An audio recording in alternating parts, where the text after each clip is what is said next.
Assalamualaikum warahmatullahi wabarakatuh. Bismillahirrahmanirrahim. Alhamdulillahirrabbilalamin. Wassalatu wassalamu ala rasulillah Muhammadin ibni Abdillah. Sahabat CSCS yang dirahmati Allah, pada zaman dahulu ada seorang syekh besar yang dikejutkan dengan mimpinya. Dalam mimpinya, beliau mendapatkan isyarat supaya pergi ke gereja, bahkan sampai 3 kali dengan mimpi yang sama. Singkat cerita, lalu beliau pun bersiap sedia dengan pakaian dan cara yang diberitahu dalam mimpinya. Beliau pun masuk ke gereja tanpa disadari oleh pendeta-pendeta yang hadir. Beliau bersama-sama dengan jamaah gereja yang hadir untuk menanti kedatangan ketua pendeta. Setelah ketua pendeta datang, ketua pendeta itu tidak dapat berbicara untuk memberikan pengajaran agama. Kemudian, ketua pendeta itu diam sejenak, dan dia pun mengetahui bahwa ada orang lain, orang Islam di dalam gereja itu. Kata si ketua pendeta, ada orang yang percaya kepada syariat Muhammad di dalam gereja ini. Semua para pendeta menjadi gempar dan mereka ingin orang itu dibunuh. Namun ketua pendeta menghalang. Bahkan sebaliknya, ketua pendeta meminta beliau, sang syekh, bangun agar mereka para jemaah dapat mengenalinya. Lalu sang syekh pun bangun tanpa ada rasa takut. Ketua pendeta itu pun berkata, "Wahai pengikut Muhammad, saya akan mengajukan pertanyaan kepada kamu. Jika kamu dapat menjawab semuanya dengan benar, maka saya akan mengikuti agama kamu. Namun, jika kamu tidak dapat menjawabnya, maka kami akan membunuh kamu." Jawab sang syekh, "Baiklah, tanyakanlah apa saja yang kamu ingin tanyakan."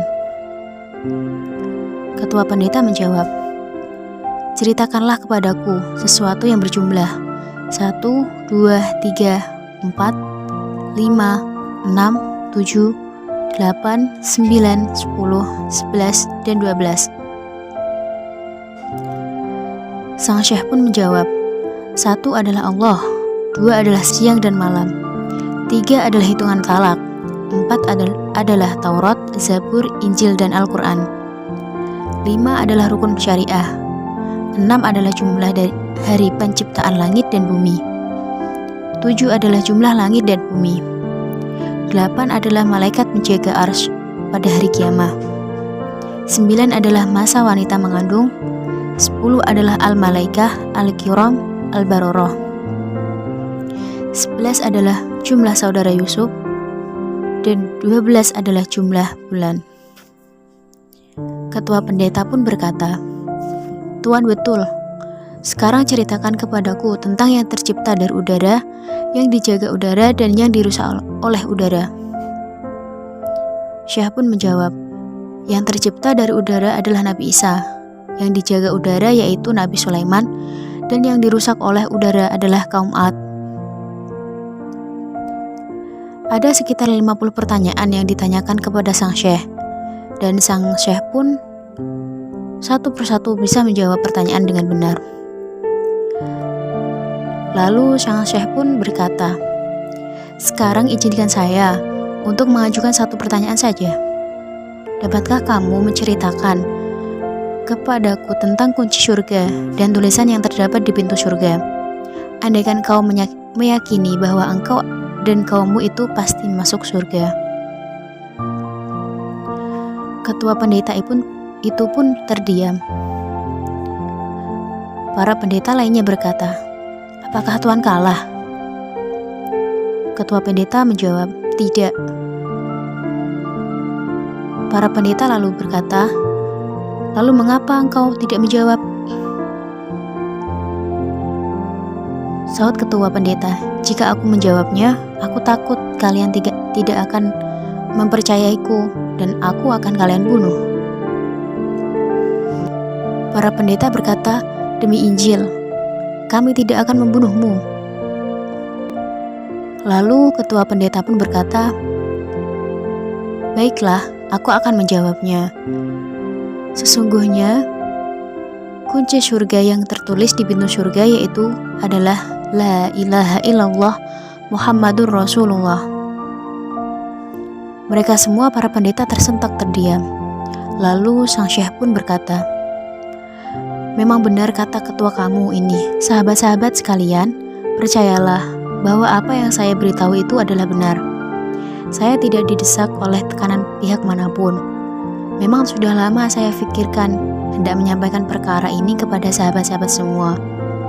Tetapi saya bimbang, sahabat-sahabat tidak akan percaya kepada saya lagi. Saya hanya menunggu waktu." "Dari mana Tuan mengetahui perkara ini?" tanya salah seorang pendeta. "Dari ketua sebelum saya," jelas ketua pendeta. "Sebelum ketua pendeta sebelum saya itu meninggal dunia, dia telah bersumpah bahwa perkara yang ia katakan adalah benar," sambungnya. Mendengar perkataan itu, serentak para pendeta bersyahadat, mengucapkan kalimat La ilaha illallah Muhammadur Rasulullah untuk masuk Islam. Segala puji bagi Allah, kalian telah memilih menjadi muslimin, dan sebenarnya aku pun sudah menjadi muslim sejak 60 tahun yang lalu. Hanya saja aku menyembunyikannya karena takut pada kalian. Maka setelah terjadinya dialog tersebut, lalu mereka bersama-sama mengubah gereja tempat mereka berdialog itu menjadi sebuah bangunan masjid, dan sang syekh pun ditunjuk sebagai gurunya. Sang syekh itu adalah Syekh Abu Yazid Thaifur Al-Bistami. Syekh Abu Yazid Thaifur ibnu Isa ibnu Surushan Al-Bistami lahir di Bistam, di timur laut Persia. Di sana pula beliau wafat pada tahun 261 Hijriah atau 874 Masehi. Dan hingga kini makamnya masih ada. Dari kisah ini dapat disimpulkan bahwa hidayah Allah kepada hambanya tidak ada yang tahu kepada siapa, dengan lantaran siapa hidayah itu pun diturunkan. Manusia hanya sebatas berusaha dan tidak boleh memandang seseorang dengan pandangan sebelah mata, apalagi bersifat menghakimi. Karena kita hanyalah manusia yang tak luput dari salah dan dosa. Dan sesungguhnya kebenaran hanyalah milik Allah Subhanahu wa Ta'ala. Wallahu a'lam bishawab. Wassalamualaikum warahmatullahi wabarakatuh.